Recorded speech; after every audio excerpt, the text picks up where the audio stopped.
What do you think you're doing, tearing my pantyhose like that? At a company party, my beautiful boss, drunk, tripped and ended up with her underwear showing. Instinctively, I grabbed her and tried to treat the injured knee, tearing her pantyhose in the process, but she got mad at me. A few days later, for some reason, I was summoned to her house. Why are you so nervous? Hurry up and come in. But I braced myself for a scolding, but it seemed things were turning out differently than I expected. The other day, you saw under my skirt, didn't you? What did you think? What? My name is Mike. I work in sales at a construction company. But my main job is to support my manager, Lisa. Lisa is a rare female manager in the construction industry and an ace in the sales department, striving daily to meet the company's expectations. Mike, make sure to prepare the materials for the meeting with KNR Realty in 2 weeks. Yes, understood. And don't tell me the materials aren't ready like last time, got it? Yes, I understand. Her words may sound harsh, but I know she says them out of concern for her subordinates. Lisa never acts arrogantly just because she's a boss and always considers the company and her team while working. Of course, she always puts in the effort to ensure she outperforms everyone else. In this industry, there are especially many people who look down on women. Despite that, she consistently demonstrates her skills and commands respect. She scolds me when I make mistakes and praises me when I do well. I admire her and always try to follow her example at work. But no matter how hard I try, I can't seem to do as well as she does. Compared to Lisa, I'm just an ordinary office worker. I have to admit, I've always been a diligent and quiet person since I was a child. Because of that, I was probably seen as a good kid by those around me. But that only lasted until early elementary school. As I grew older, my clumsiness and inefficiency started to show. Despite my significant growth of the body, my classmates began calling me a useless, oversized oaf. I was big, but I was timid. So, I couldn't stand up to such gossip, and the class leaders would use me to do their homework and take over their cleaning duties.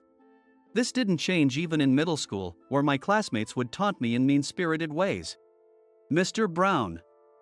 There's a wall in front of us, and we can't see the blackboard. We can't study like this. Mr. Brown, do you want us to fail our classes? When I sat in the front, they would say these things, and Mr. Brown, our homeroom teacher, would unhesitatingly move me to the back. But I was nearsighted, so when I was seated in the back, I couldn't see the blackboard. Yet, I couldn't complain about it. Because of my timid nature, I endured the inconvenience and tried my hardest to study. This can't be helped. It's true that the kids behind me can't see when I'm in the front. I just have to put up with it. I thought to myself as I endured day after day. But this wasn't limited to classroom learning. I faced similar complaints during gym class. When we had volleyball, just standing in front of the net would get me complaints like, "Hey, it's unfair to have such a high wall. He blocks everything." During basketball, it was the same story. "This is ridiculous. It's cheating if you can reach the basket so easily. Mike is the only one getting all the rebounds. That's not fair." Because of these complaints, I often ended up just watching during gym class. If I had been strong and confident, I might have been treated like a hero in the class. But because of my timid nature, I was always seen as a nuisance no matter what I did. I wanted to play basketball too. If I keep sitting out, it's going to affect my grades. What am I going to tell my parents? How could I explain to my parents what was happening to me at school? I constantly thought about this, but in the end, I couldn't say anything. Moreover, this wasn't limited to school. When I rode the train or bus, or went to the movies or amusement parks, being a head taller than my peers often led to annoying suspicions that I was lying about my age. As these incidents became a daily occurrence, I started to feel guilty as a child, thinking that being big is a sin. Eventually, I began to hunch my shoulders to make myself look smaller and avoided going out unless necessary. I already have to endure enough at school. I don't want to deal with it elsewhere. If I just stay home, I won't have to. With these thoughts, I became more withdrawn and less energetic each day. My parents, worried about me, asked what had happened, so I explained the situation to them. "Oh no, that's terrible. I'm sorry we didn't notice until now, it must have been tough for you." No, I'm sorry for not telling you sooner. Mike, it's not your fault, thank you for telling us. With these words, my mom gently hugged me. Releasing everything I had been holding inside, I cried my heart out in her arms. My parents took immediate action. The next day, they went to school and complained to Mr. Brown about the terrible treatment I was receiving. However, Mr. Brown brushed them off as overly demanding parents and didn't take their concerns seriously. My parents were outraged. "You don't have to go to that school anymore," they said, and kept me home. Hearing the rumors, reasonable parents began to question the school's handling of the situation. During a class meeting, multiple parents accused Mr. Brown of ignoring the harassment I faced, and he reportedly turned pale. That evening, Mr. Brown came to our house to apologize. "I am truly sorry for what happened. From now on, I will ensure that any harassment is promptly addressed. I will make sure Mike doesn't have any more unpleasant experiences. Please come back to school. We are not so forgiving as to accept such an insincere apology. Moreover, our child has suffered an irreparable emotional wound. I'm truly sorry. It's not about your job anymore. We will let the law decide your fate, so please leave." My parents rejected Mr. Brown's apology and sent him away.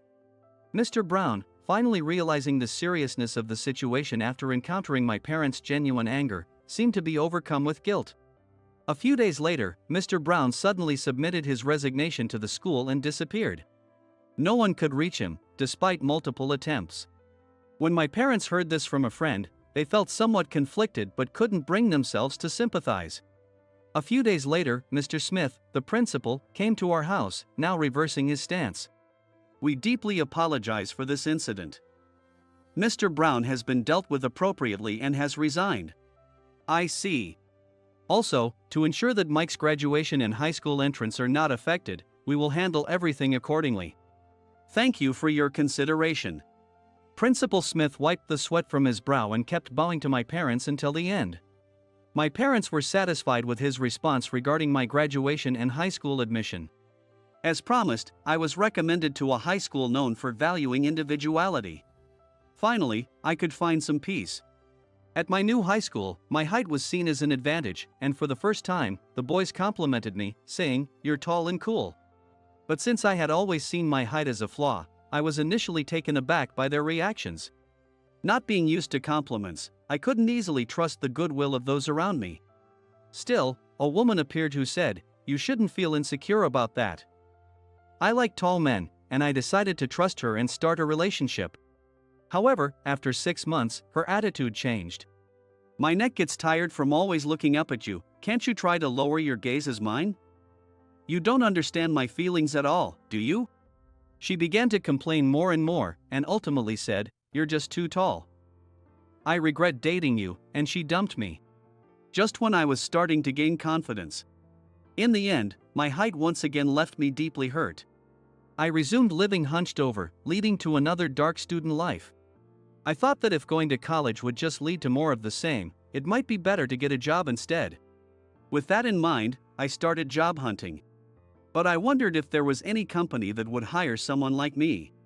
Contrary to my worries, I unexpectedly landed a job at a major construction company because they liked my appearance. I assumed that as a high school graduate, I would probably end up doing physical labor on construction sites. With this expectation, I showed up on my first day, but to my surprise, I was assigned to office work. Moreover, I was appointed as the assistant to the sales manager. Why would they assign someone as clumsy as me to assist the manager? With this thought, I followed John, the department head, as he led me to the manager. I was surprised to find out that the sales manager, Lisa, was a woman, and even more surprised that she was a petite, youthful-looking beauty. About 11 inches shorter than me. "Nice to meet you. My name is Mike, and I've been assigned to assist you, Lisa." "It's a pleasure to meet you." "Hey, are you making fun of me?" When I bent down to meet her eye level, she gave me a visibly displeased look. "No. Not at all. I'm 30 years old, you know. I'm older than you." "What?" "I'm sorry, you don't look it at all. Don't judge people by their appearance." "I'm sorry." She glared at me, and I quickly apologized. She told me to follow her for a job explanation, and as I walked behind her, I thought about it. Oh, I see. Lisa must have faced the same kind of issues as me, but from the opposite perspective. I realized that Lisa had the opposite kind of insecurity as I did.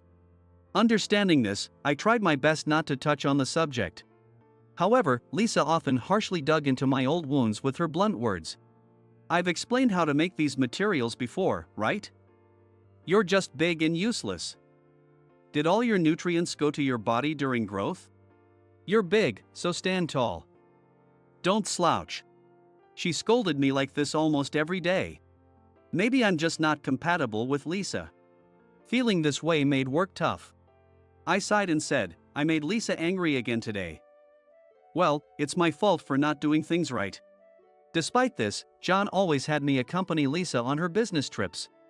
Hey, Mike. Yes, sir? Lisa is going out again today, so make sure to go with her. Yes, understood. Lisa already had a disadvantage as a female manager. I figured John had a reason for having me accompany her, but I still didn't know what it was. However, there was a particular business trip with her that stood out. The client visibly changed his attitude upon seeing Lisa. Hey little girl, how old are you? I'm not a little girl. I'm 30 years old this year. What? With that face? You look like a college student. I really am 30.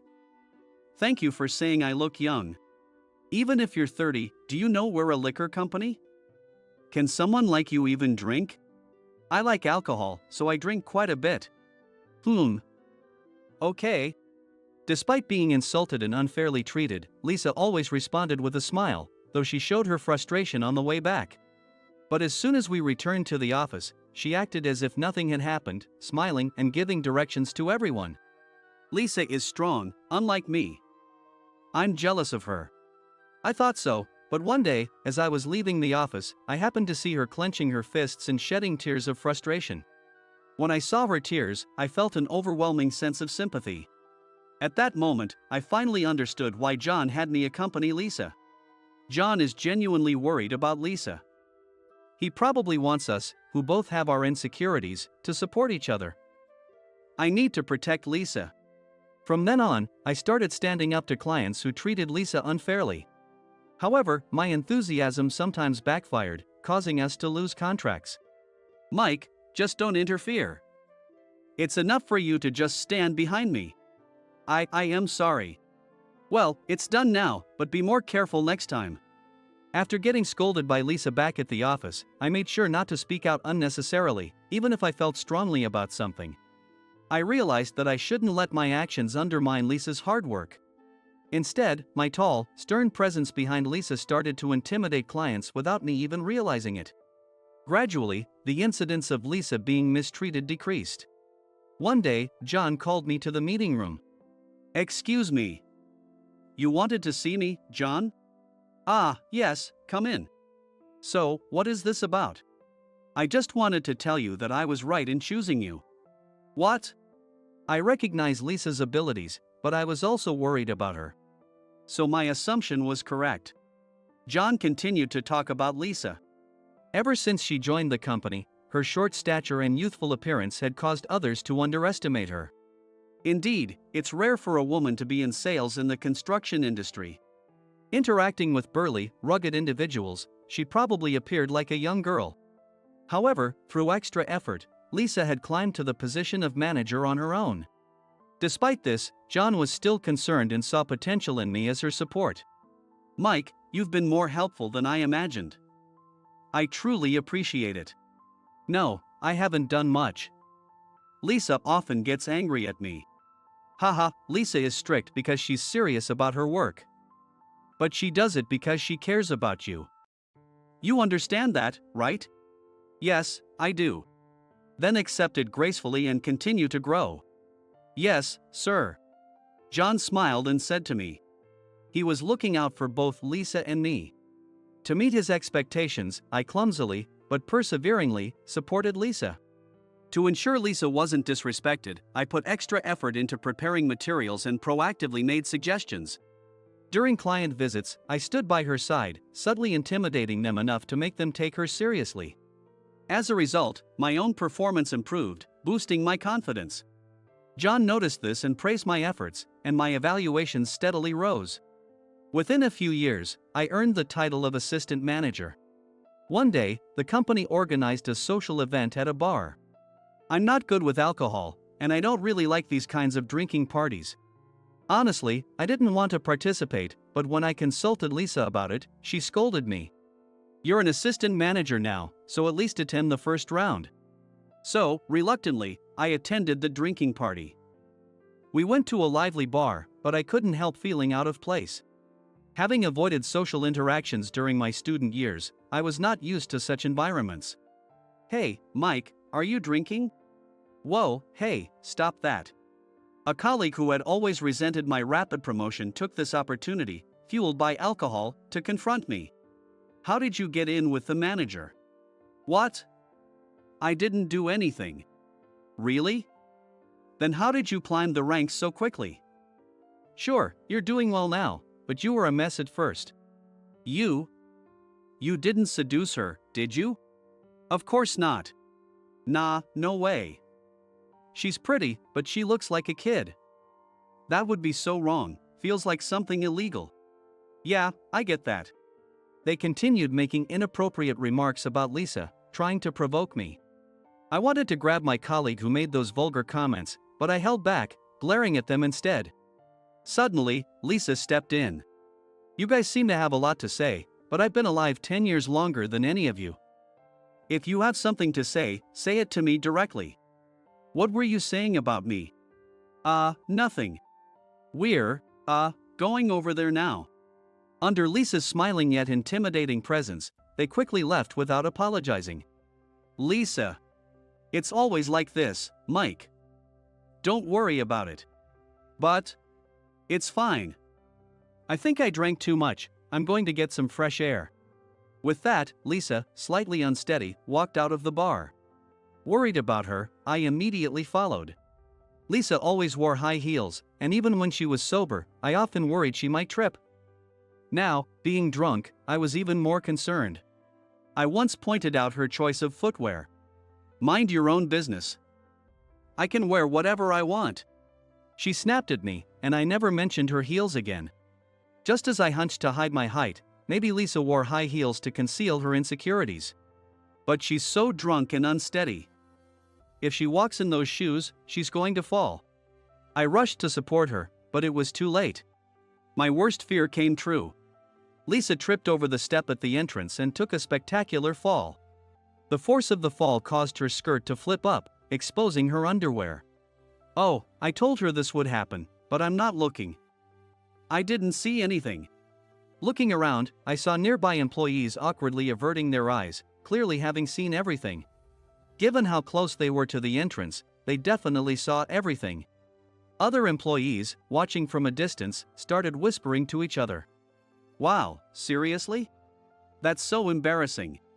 I didn't know 30-year-olds wore such mature underwear. I glared at them, and when they noticed my stare, they quickly looked away. After ensuring no one was watching, I turned back to Lisa. Her face, already red from alcohol, turned even redder as she hurriedly tried to fix her skirt.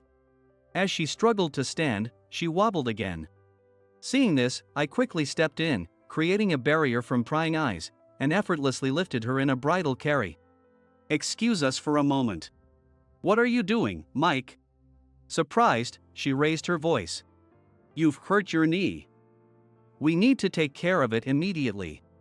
With a serious expression, I carried her out of the bar. The remaining employees watched us in astonishment. I set Lisa down on a bench in a nearby park and quickly ran to a pharmacy to get antiseptic and other supplies. Returning, I led her to a nearby water fountain and knelt down. "Excuse me for a moment." I made sure to get her consent before forcefully tearing the pantyhose around her knee. "Ah! What are you doing? You're so rough." Lisa slapped me as she yelled. However, I remained unfazed and turned to face her seriously. "You're injured, so please stay still." I calmed her down and washed the wound with tap water, applied antiseptic, and covered it with gauze. After finishing the treatment, I carried her back to the bench. Lisa seemed to regain her composure and looked embarrassed. "I'm sorry for losing my temper earlier, and thank you for taking care of me." "It was nothing. But I warned you, didn't I? High heels are dangerous." "Yes. I'm really sorry." "No, I'm sorry for raising my voice. If it still hurts, please see a doctor." I gently admonished her and draped my jacket over her knees. Then, I pulled out my phone and called a taxi. "I've called 2 taxis. Please take one home." "Thank you." I went back to the bar to retrieve my belongings and Lisa's while we waited for the taxi. Feeling the stares of the other employees, I informed John that Lisa and I were leaving early, and that I left the bar. When I returned to the park, the taxis had just arrived. I gave Lisa a slight bow and got into the other taxi. But on the way home, I was filled with regret. Oh, carrying her like a princess might have been too much. And I ended up lecturing her. I'll definitely be called out by Lisa tomorrow. And what will everyone else say? I went home, holding my head in my hands, and went to bed, dreading what the next day would bring. The next morning, my fears came true. As soon as I entered the office, all eyes were on me. Predictably, the reactions of those around me were exactly as expected. With a small sigh, I sat down at my desk. The colleagues who had harassed me the night before approached, grinning. "Hey, so you're really involved with Lisa? You actually see her as a woman?" "In a way, I respect that." One of them placed a hand on my shoulder, making obvious snide remarks. Another leaned in and whispered something inappropriate in my ear. "So, how was it? Did something happen between you two after that?" Furious, I grabbed his collar and punched him repeatedly. The sudden attack caused a commotion, and everyone rushed to stop me. 5 male employees restrained me while a few others checked on the other fallen colleagues. I stared in shock at the scene. I had never hit anyone before, no matter how angry I got. Afterward, I was called to John's office. "I can guess what happened." "Yes, I'm sorry. I'll explain to the higher-ups. For now, you'll be on a short suspension." "Yes, I understand. I'm sorry for the trouble." I bowed to John and left the office. For sending a colleague to the hospital, I was suspended for a week. However, surprisingly, I felt no regret for my actions. I was that furious with my colleague. 3 days into my suspension, I was suddenly summoned to Lisa's house. "I'm supposed to stay home, isn't that a problem? Why are you so nervous? The company isn't monitoring you constantly. Don't worry about it." Watching my reaction, Lisa laughed lightly and invited me inside. Seeing her in casual clothes for the first time made my heart skip a beat. Once inside, she served me tea and what seemed to be homemade cookies. "These are my specialty." "How do they taste?" "They're really delicious. They taste like something you'd buy." "Great, I've always loved baking." However, after I finished eating, Lisa's expression turned serious.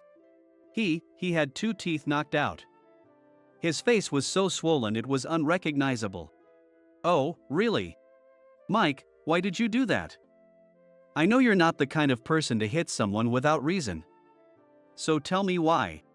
"They kept making rude comments about you, saying they couldn't see you as a woman." I just couldn't stand it anymore and lost control. Under Lisa's intense gaze, I looked down and mumbled my response. "I see. But what about you? Mike, what did you think?" "What do you mean?" "You saw, didn't you? Under my skirt, the other day," Lisa said, looking a bit embarrassed. For a moment, I didn't understand what she meant, but then I remembered the incident and quickly responded. I didn't see anything." "That's a lie. You must have seen it, you were right behind me." I am sorry. I did see, but I looked away immediately. It was unavoidable." I admitted honestly, my voice growing quieter. Lisa looked a bit sad. "You were pretty calm at the time. Do you find me that unattractive?" she asked, looking up at me with her big eyes. Meeting her gaze, my face grew hot and my heart pounded. I think petite women are cute and I like them." I muttered softly, but it seemed Lisa heard me. I've told you many times, I'm over 30 now. I'm 10 years older than you, Mike. She said with a self-deprecating laugh. Then, she started talking about her past. Lisa struggled with her height since childhood, often being mistaken for a younger sibling when with friends or a little sister when with a boyfriend. To make her look taller, she wore thick-soled boots and sandals during her college years. However, once she became a working professional, she couldn't dress like that anymore, so she started wearing suits with high heels. Even so, my baby face made people treat me like a child. Even people I liked would say they saw me as a little sister or that I must be lying about my age, so relationships never lasted. I see. Actually, I've struggled with my height too. But in my case, people thought I looked older. I was called a nuisance and a wall because of my size. Listening to her story, I shared my own trauma. She looked up at me in surprise. So that's how it was.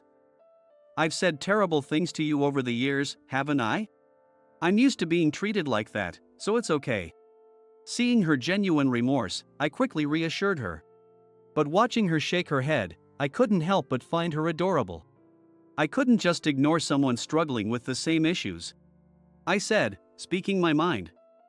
Lisa's head shot up in surprise.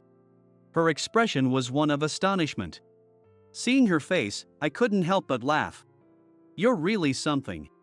Sorry. Talking with you cleared my head. Stand tall and be confident. I won't let them fire you. As she finished speaking, she stood on tiptoe, pulled me down by my collar, and kissed me. What? Blushing deeply from the sudden kiss, I leaned back in surprise. When I looked at Lisa, she was smiling mischievously, as if her prank had succeeded. I took a deep breath to calm myself. I'll be your shield from now on, Lisa. Then, I kissed her and held her close. Lisa accepted my embrace and leaned into me. In this way, we were able to express our feelings for each other. After my suspension was lifted, thanks to Lisa's persistent efforts to convince the higher-ups, I was able to return to work without any issues. The colleague I had punched had returned to work the day before my suspension ended, albeit still wearing a mask. John and Lisa reaffirmed to everyone that my promotion was based on my abilities, causing the employees who had previously made insinuations to look down in embarrassment. However, to avoid any further misunderstandings, I need to make an official announcement. With that, Lisa linked her arm with mine. Lisa? Mike and I have decided to start a relationship with the intention of marriage. That said, we won't let our personal relationship affect our professional roles, so we'll remain as manager and subordinate. Therefore, there's no need for any special treatment. Let's continue working as we always have. She said this with a bright smile, addressing everyone confidently. Wait, Lisa? Surprised, I put my hand to her shoulder without thinking. Looking around, I saw our colleagues, including John, initially in shock, but then they burst into applause. Lisa and I exchanged embarrassed smiles. After announcing our relationship, Lisa and I began dating, and she seemed to become even more beautiful. Lisa stopped wearing high heels and no longer felt the need to appear stronger than she was. This change made her even more attractive, and many people began to notice her. Some male employees from other departments, unaware of the situation, started showing interest in her. I could totally go for Lisa now. She's got that baby face but is also stunning, makes you want to protect her. Yeah, I get it. She's got that mature woman vibe now. Hearing this, I would quietly stand behind them, intimidating them into silence. They would then squeak in fear and quickly disperse. Am I some kind of monster or something? Haha, you're my precious wall, so it's okay. Lisa, that hurts. Of course it hurts, I'm doing it on purpose. As I made a self-deprecating remark, Lisa started playfully smacking my large back. Receiving Lisa's loving scolding, I vowed to continue doing my best for Lisa.